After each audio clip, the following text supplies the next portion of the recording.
Bonjour à tous, je vais essayer de vous faire profiter de mes 11 ans d'expérience de pêche en kayak et pour vous montrer comment on peut se protéger l'hiver du froid assez efficacement.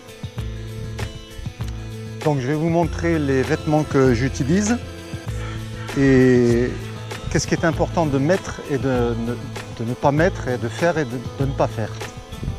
Donc pour commencer, des sous-vêtements techniques, caleçon long pour éviter d'avoir froid, notamment à travers le pantalon, un jersey technique, bon ça c'est du haut de l'eau mais il y a d'autres marques qui le font, et des chaussettes les plus chaudes possibles. Ça peut être des hauts de l'eau, ça peut être des chaussettes, même si des chaussettes éventuellement étanches. Le principal, c'est d'avoir des chaussettes déjà chaudes au départ. Donc ensuite, j'enfile un pantalon étanche, sans chaussures, sans chaussons, c'est-à-dire qu'il est étanche jusqu'en bas. Mais il faut, pour marcher avec, il faut mettre des crocs ou des chaussures ou des chaussons néoprène. L'avantage de ce pantalon, c'est que d'une part, il est très très léger. Et d'autre part, il monte bien comme ça, mais ça n'empêche pas de pouvoir pisser, pour le dire, assez facilement. Donc hop, on remet, c'est élastique, c'est vraiment parfait pour se rendre étanche. Donc ensuite, j'enfile un jersey.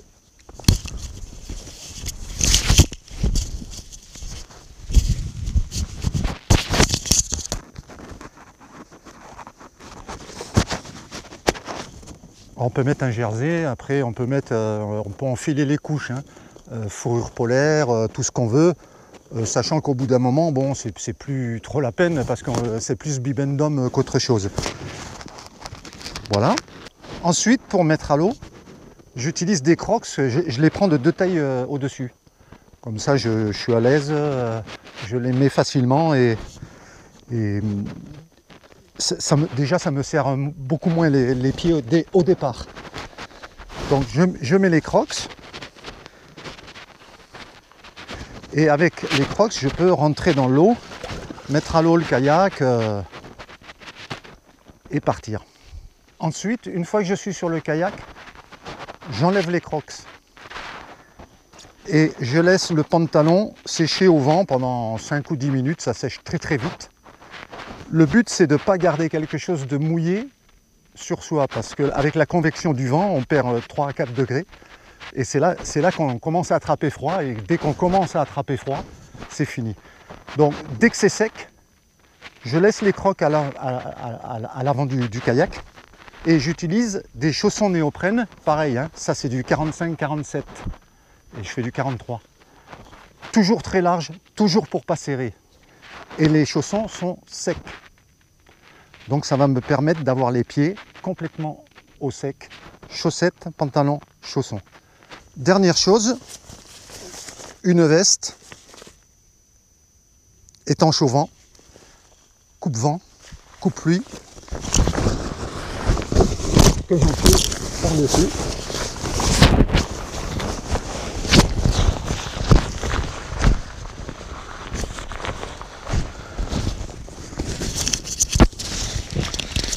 Et là, je suis complètement étanche en haut, en bas, au niveau des chaussures.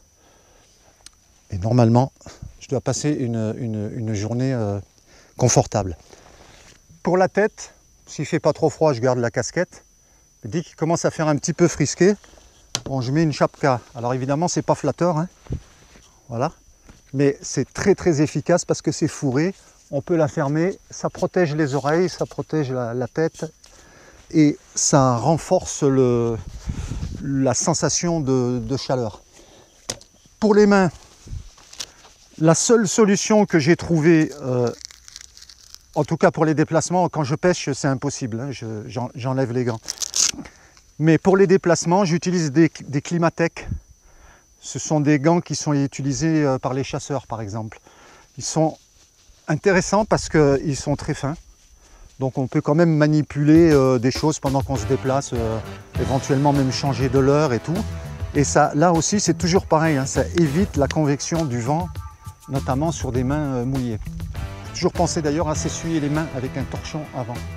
Jamais laisser quelque chose de mouillé quand on est au froid et au vent. Voilà. La panoplie est complète. Voilà. Rendez-vous cet hiver sur l'eau.